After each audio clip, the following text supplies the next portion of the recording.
Welcome to Turmeric and Tequila with your host, Kristen Olson. Questioning a better way, one gracefully disruptive conversation at a time.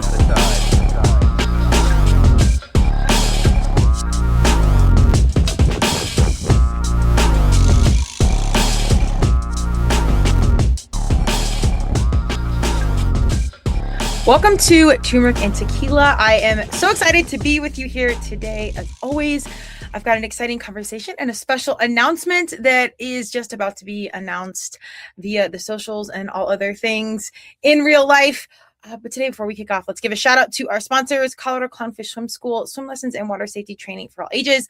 They believe in life skills through sports. So go waterproof your family today at coloradoclownfish.com. Your first lesson's always free. It's summer. Go make sure you can be safe in the water. And our very favorite Plantiva products you can trust, delivering results you can feel. These natural subs are my faves. I don't travel without them. So go check them out at plantiva.com. They are game changers. Without further ado, we are going to jump in today. I have an exciting announcement. I was invited to the Fit Expo in Anaheim, California, coming up here at the end of August, on August 29th, and I will be leading a panel on intro to biohacking. And I'm excited about this. And as I was thinking about how I want to approach these conversations and what I would really want to highlight as I was getting into biohacking, quote unquote, very early on, mostly through CrossFit and just trying to maintain as I got older and stay at a high level competitive athlete mode. And one of the biggest overlooked things that I didn't really even realize mattered, especially to me, the way my brain works and my personality, was regulating my nervous system. I had the nutrition dialed in for the most part, more towards my later end of my career in recent years, doing macros and stuff with Jackie, my nutrition coach, shout out to her. And the fitness, that was ever evolving with CrossFit, coming off as a D1 athlete. So I had nutrition and fitness for the most part in the mix. And then there was some conversation around mental health, like when I tore my ACL and, working with like a sports psychologist and those kinds of things. But I never really tapped into like conscious conversation about regulating my nervous system. And the more I got into it, like the biohacking is great if you're eating well and you're taking supplements and NAD and all this, but there's nothing you can really do if your nervous system is not regulated. It's kind of like when people say you can't outtrain, a terrible diet. This would be my one thing that I would suggest, that if you're new to biohacking and you want to learn more, I would start with this, because anything else you spend money on, like blue light glasses or like getting supplements or specific coaching and training and programming, that's all great. But if you're constantly staying in that stress mode, it's a problem. And there's so much science coming out nowadays around how impactful stress is on our bodies and how unaware we've been for so many years on our blood pressure and how trauma physically manifests in our body and all these conversations. So I just wanted to have this entry level conversation around stress management, and it's going to be called Beyond Mindset, the Science of nervous system regulation, burnout recovery, and mental resilience. So I am going to go through kind of just some science and some quick thoughts that I put together. And there's, I think, 7 segments where I'm going to break down these different things. And then at the end, just some solutions for things that you can do right now. And I will say right now, leading off the conversation, number 1 is just awareness, like really checking with yourself right now and say, how do I feel? Am I stressed out? Am I in burnout mode? Am I tired? Something I personally had to address over and over is just like chronic fatigue. And at times it could be like hormones or, different things, not fueling enough, fueling too much, fueling at the wrong time, not getting sleep, just having too much on my plate. But in general, I had stayed pretty chronically fatigued, and most of it was a lot of overtraining and being an entrepreneur. So whatever the excuse was, I needed to heighten my awareness of where I was actually at and then start to address things. And it was funny because last year I got diagnosed with rhabdo and I was in the hospital for like 7 days. And even though I was recovering and I was like 17 pounds heavier of just straight fluid, because they have to flush your kidneys, I walked out of the hospital feeling great and more rested than I had in years. So it was such an awakening for me of how tired I really was and how much I needed a pause, even more than I was pausing. So my awareness wasn't fully there. So again, I think universe checked me and made me pause and made me realize. So this is my calling to you to like check in and really get clear on how you feel. Because I think so many of us are staying in that fight or flight, that deregulated nervous system, and just pushing through all the time. And you can't do that. And it actually makes you sick over time. So let's jump in. We've spent years talking about mindset, positive thinking, and pushing through challenges. But what if the real answer isn't changing your thoughts first? What if it's regulating your nervous system? Today, we're diving into the science behind burnout, anxiety, addiction, recovery, emotional resilience, and why so many high achievers are exhausted despite, quote unquote, doing all the right things. I know some of my friends and family and everyone, this is all of us. If you've ever felt exhausted but couldn't sleep, overwhelmed but unable to slow down, anxious without knowing why, or completely disconnected from yourself despite appearing successful on the outside, this episode is for you. For decades, we've been told to simply think differently, think positive, work harder, be grateful, push through. But neuroscience is teaching us something incredibly important. You cannot mindset your way out of a deregulated nervous system. Let me say that one more time. You cannot mindset your way out of a deregulated nervous system. So this was me. Again, I talk about this on the podcast all the time. My varsity humans, we're going to control. But when it comes down to it, you have to let go. You have to surrender. And it's this ever balance that we're chasing, this ever, continuous challenge of checking in, getting it right, and then getting off, and then getting back in, and like getting so involved in stuff and then pulling back. And this is me to a T. So this is just good. I know this is going to be something I have to continue to work on my entire life. When your nervous system feels unsafe, your brain shifts into survival mode. And survival mode isn't concerned with happiness, creativity, connection, or performance. It's concerned with keeping you alive. Let's unpack the science. So this is segment 1. What is nervous system regulation? Let's break it down. Your autonomic nervous system has 2 primary branches. Sympathetic nervous system, often called fight or flight, responsible for increased heart rate, elevated cortisol, hypervigilance, stress response, increased blood pressure. Parasympathetic nervous system, known as rest and digest, responsible for recovery, healing, digestion, emotional regulation, connection, and safety. According to research published through the American Psychological Association, chronic stress can keep the body activated long after the threat is gone, contributing to anxiety, depression, sleep disturbances, and physical health concerns. The issue isn't stress itself. The issue is becoming unstuck in stress.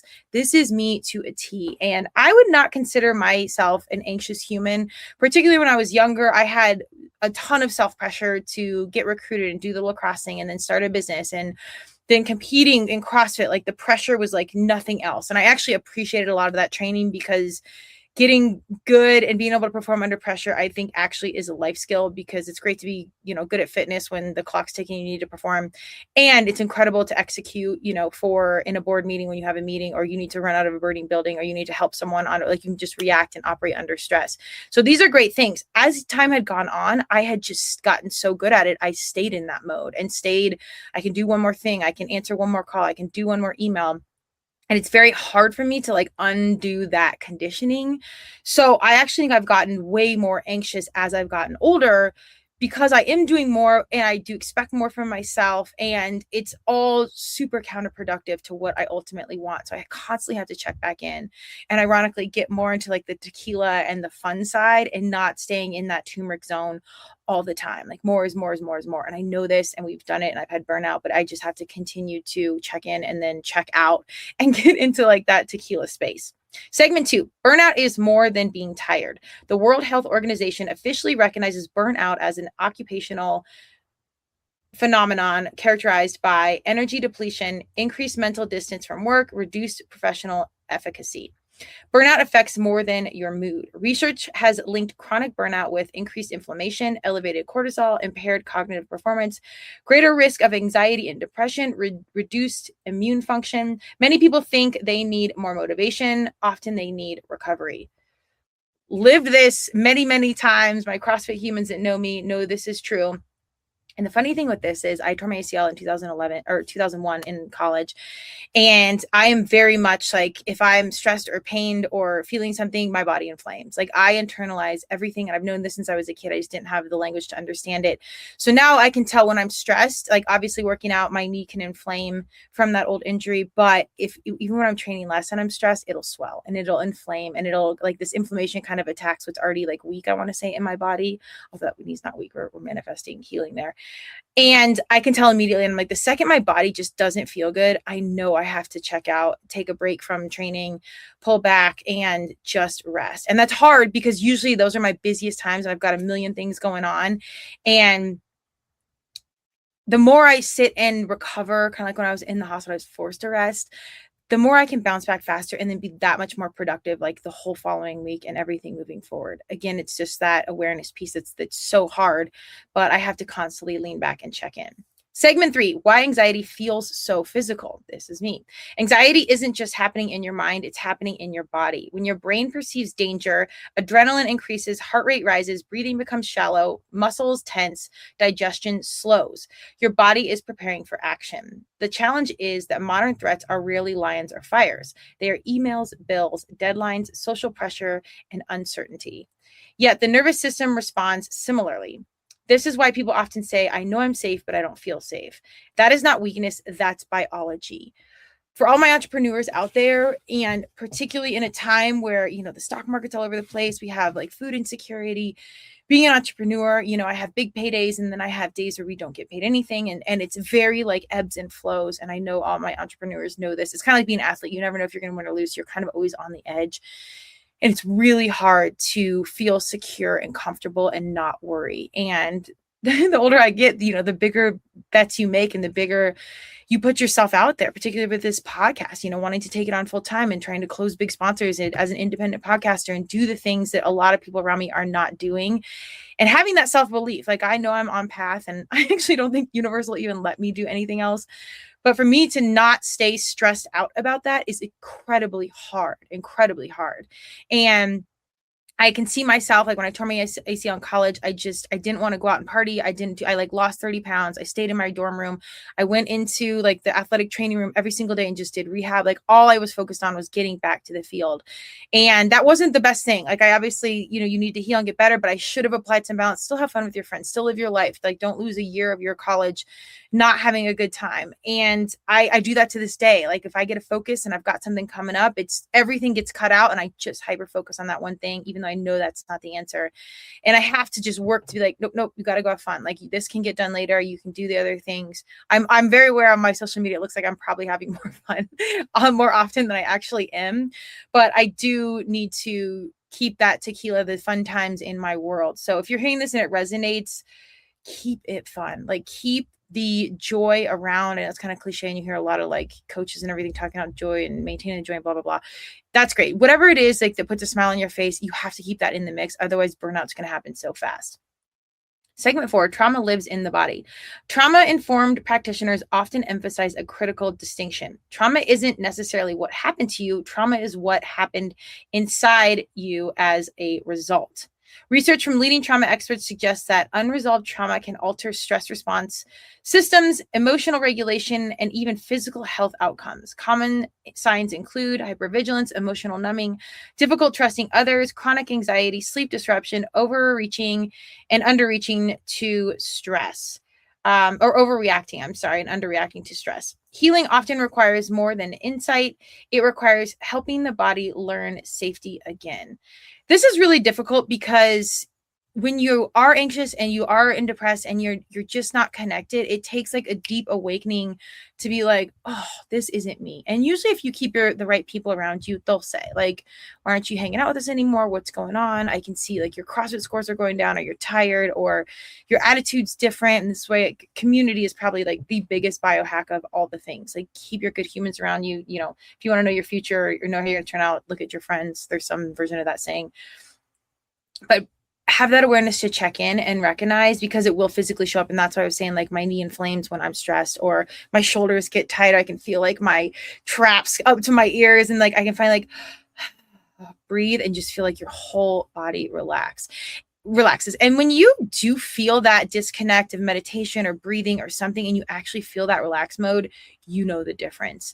So that's where that awareness comes in. You pause, have a few breaths, and I have some like recovery tools here coming up, but it starts with that awareness, and maybe it comes from your humans, but just taking that step back and saying like, okay, what's going on before all this manifests physically in your body? Because this can go to your heart, your liver. I've talked about this in other episodes. We won't go too deep on the science here, but it'll even show up on like your blood work, which also did happen to me. Segment 5, addiction recovery in the nervous system. Many addiction specialists now view addiction through a nervous system lens. Substances and behaviors often serve as attempts to regulate overwhelming calming internal states. Examples include alcohol reducing anxiety, food soothing emotional discomfort, social media providing dopamine, work becoming a distraction from pain. Research from the National Institute on Drug Abuse demonstrates that addiction involves changes in reward, stress, and self-control circuits in the brain. Recovery isn't just removing the substance, it's creating healthier ways to regulate the nervous system. So in 2026, we've got drug addiction, alcohol addiction, sex addiction, whatever it might be. Social media is still a new conversation. And you see some of these lawsuits coming out with Meta and whatnot of like, where are the social media giants responsible for this, for particularly with our young humans, but even adults and someone like me that's on social media for my business. And every month or every year, I'll say, is getting more and more business versus like highlighting my personal life. And I'm going to figure out some balance there because it is such a phenomenal business tool for entrepreneurs and I'm here for it.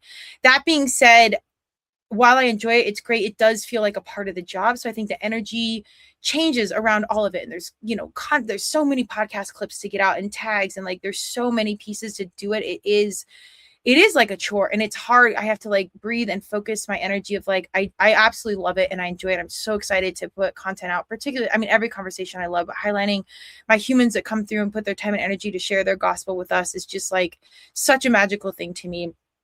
But the process of getting it out there it's part of the job, and finding that balance is tough. Number one, I'd say it's really about getting a team, but recognizing in 2026, like, are you addicted to social media? Are you getting a dopamine hit, getting off there, seeing follows? That's not a measurement like KPI that I care about, but I do think I have to monitor myself of like getting off my phone and getting away and like making, like I have this stress of like, well, you got 10 minutes, like go do a post, do something, post a new reel or just automatically post a tick, like just get that 5 minutes useful and you got to step away. And I, again, being trained and being a CrossFitter and like more is more is more. If someone's sleeping in your training, you're getting ahead. I have to disconnect from that mindset and not get addicted to social media and my phone and productivity and muting that, tiredness or sadness or whatever's going on in life. Like we're all going through something and channeling it into work. Of course, I'm that person. And that will also be a battle that I'll always have to find balance in because I love what I do. And sometimes if I don't want to deal like with what's going on in my life, I can go work and love it and do social media and do the things, talk to great people. Like it's all such a blessing. And it's got to be balanced because it is too much. So I know so many people that are hearing this identify with it because we love what we do. And there still has to be a balance to it. And you have to step away and not always be working, even though it's the love of your life. So cheers to my humans that are also in the boat that I am. But this is, us being aware, stepping away from the social media, if that's what it is, or whatever it is, and not letting work be a distraction from the pain. And doing neurofeedback. I do have a fast brain, beta, theta, alpha, all the brain waves. If you're interested, go get a brain map done and get some neurofeedback. I have many episodes on that if you want to dig into it. It's an excellent conversation to address anxiety, addiction, so many things, sports performance, all kinds of stuff. But my brain, being a fast brain, alcohol is a depressant. It slows it. So my brain does like alcohol, hence tequila. And addiction runs in my family. So I'm very cognizant of balance with party and everything else. And just drinking in general. I don't do, I don't smoke weed or any of the other things really. It's never really appealed to me. No judgment there. But I can tell when my brain does relax. So I always have a conscious conversation of like, are we drinking to have fun? Are we drinking to soothe and cope? Which I'm not a daily drinker and I don't like, oh, I'm sad, let's have a drink. Drinking to me or having a beverage choice is fun with friends. And it's always maintained that way. And I will always be hyper vigilant around checking in before that just because I've seen it so much around me so close. But whatever your thing is, the point is recognizing like if you understand your brain, there's certain substances and things that it's going to be more attracted to. And having that intel is really powerful if you have access to some of these things and knowing maybe what things to avoid or what things to be hyper aware about. So you don't take that step down, a really dark path that you intentionally don't want to be on. So it really does go back to that awareness piece and then taking that step back and then regulating the nervous system. Segment 6, what science says builds resilience. Resilience is not something you're born with. It's something you build. Research consistently points to several evidence-based practices. Movement. Just gave a huge speech on this at the Body by Bariatrics in Orlando, the Butterfly Retreat. Movement was the jam. It is the jam. It doesn't mean you have to go to the CrossFit Games. It just means move that ass, circulate blood. Exercise has been shown to reduce anxiety symptoms, improve mood, increase neuroplasticity, and support stress recovery. Even a 10 to 20 minute walk can lower stress hormones. I serendipitously said talk because my heart rate goes up every time I'm on the podcast, because this is like cardio to me. I just get so excited, and I just love it. So yes, I'll say that one more time. Even a 10 to 20 minute walk can lower stress hormones. So something casual, especially if you can go outside, get some vitamin D. Sleep deprivation increases emotional reactivity and decreases stress tolerance. Quality sleep is one of the strongest predictors of mental health. In this, I will say, like my fellow tequila lovers, if you're going to have a few drinks, do it early in the day so it's farther away from your sleep. The closer you drink to sleeping, the more it impacts it. If you wear trackers like I do, I know immediately the next day I'm going to wake up in the red because I had a few drinks late or whatever it is. And you balance it in. You can't be too stressed because you got to have fun. It's okay if you wake up a few days in the red. It's not a big deal. Enjoy life.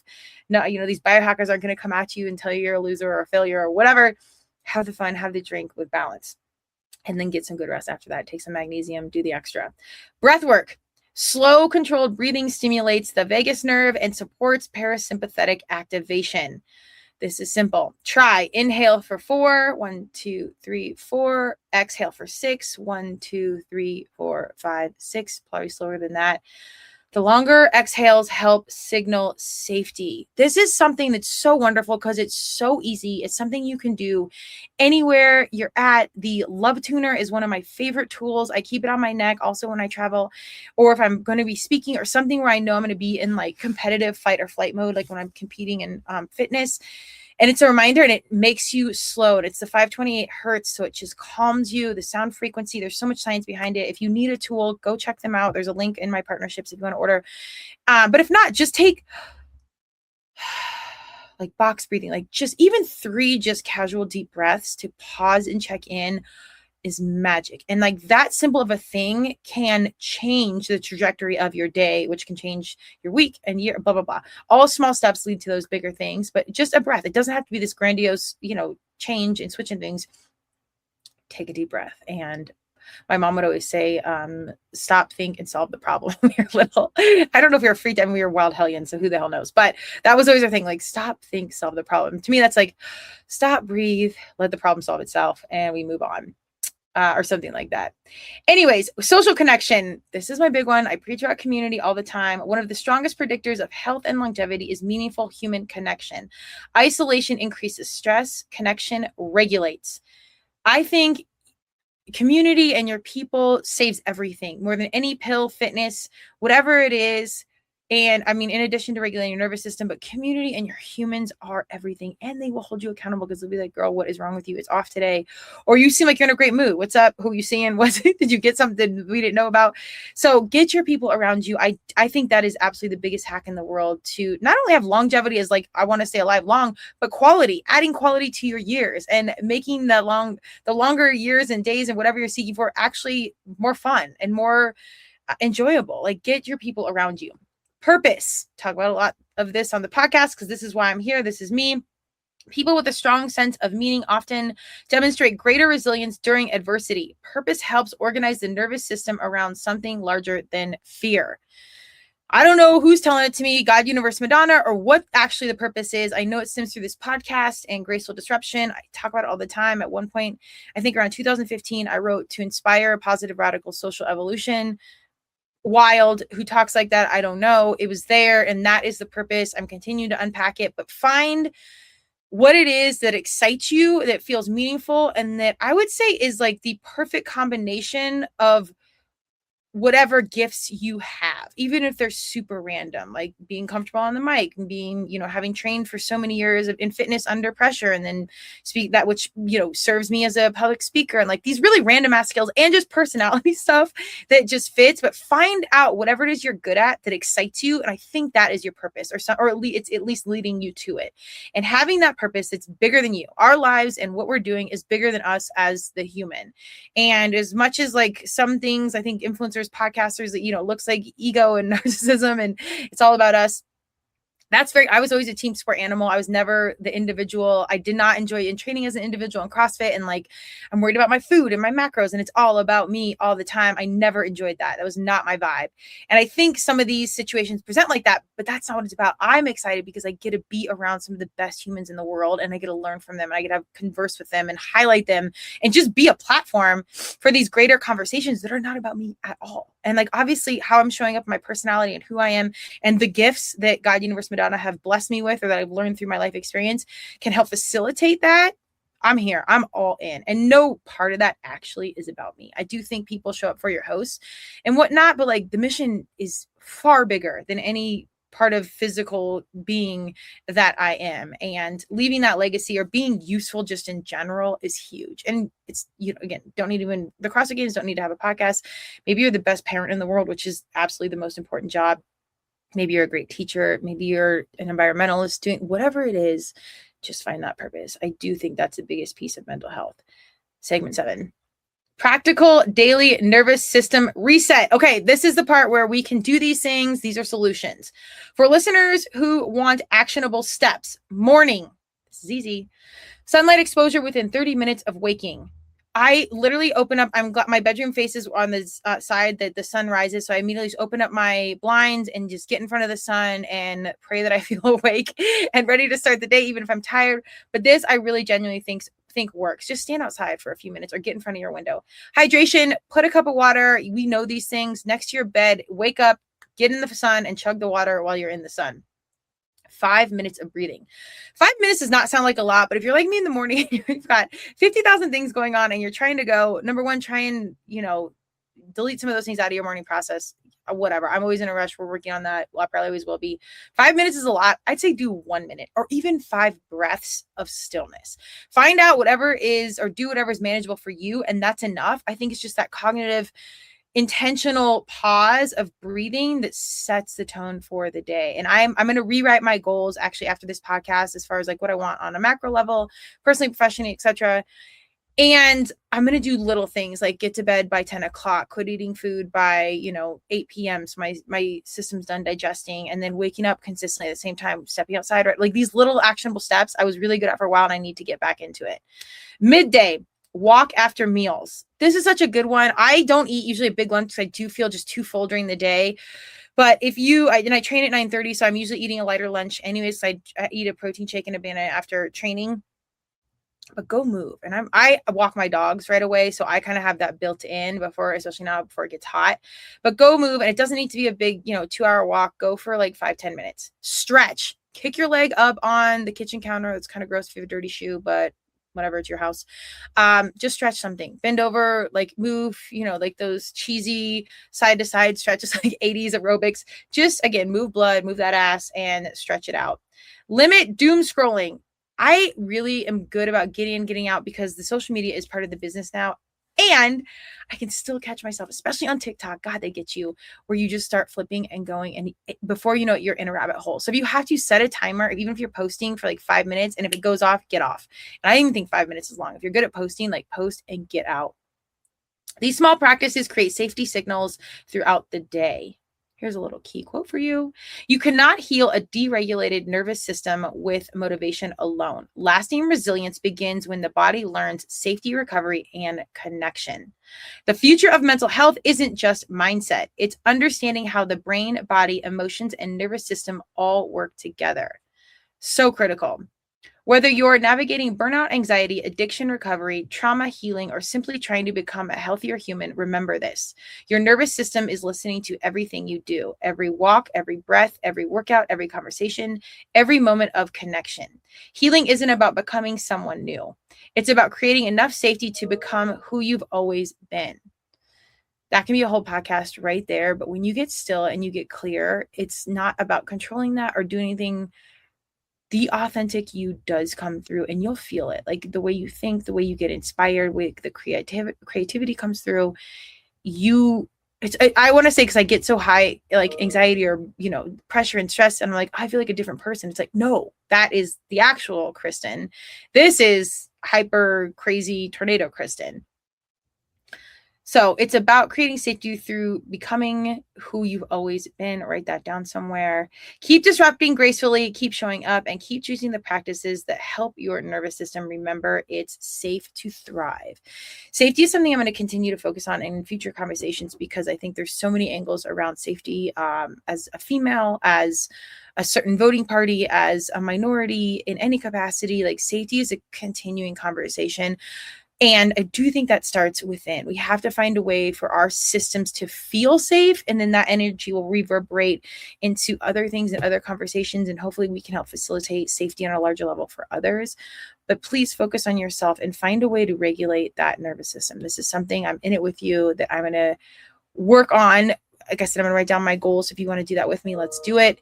And on these little daily practices, not grandiose, big changes, gestures, movements, just something small every day to check back in and relax and get into that authentic state. And then I also, a whole other podcast, think that that's when like the big things come in, and the big things you're seeking: love, opportunity, friendship, whatever it might be. So please, if you're in the area on August 29th, come see me at the Fit Expo. I will be leading the panel for the biohacking portion, and we'll have turmeric and tequila shirts and stuff. I would love to see you share the gospel. We talk about biohacking. Biggest thing, though, I think, is getting that nervous system and your community in the mix. And then we can talk about all the supplements and all the other extras that are super fun. So thank you to our sponsors: Colorado Clownfish Swim School, swim lessons and water safety training for all ages. They believe in life skills through sports. So go waterproof your family today. Plantiva products you can trust, delivering results you can feel. I love them so much, and I take it on the regular. They are rooted in science because it works like magic. Just go try it and you'll see how quick and impactful the subs are. It's some of the best stuff. So go check them out. This podcast will be wherever you get your podcasts. The video will be on YouTube. Come see me at the Fit Expo and have a great day. Happy summer. Cheers.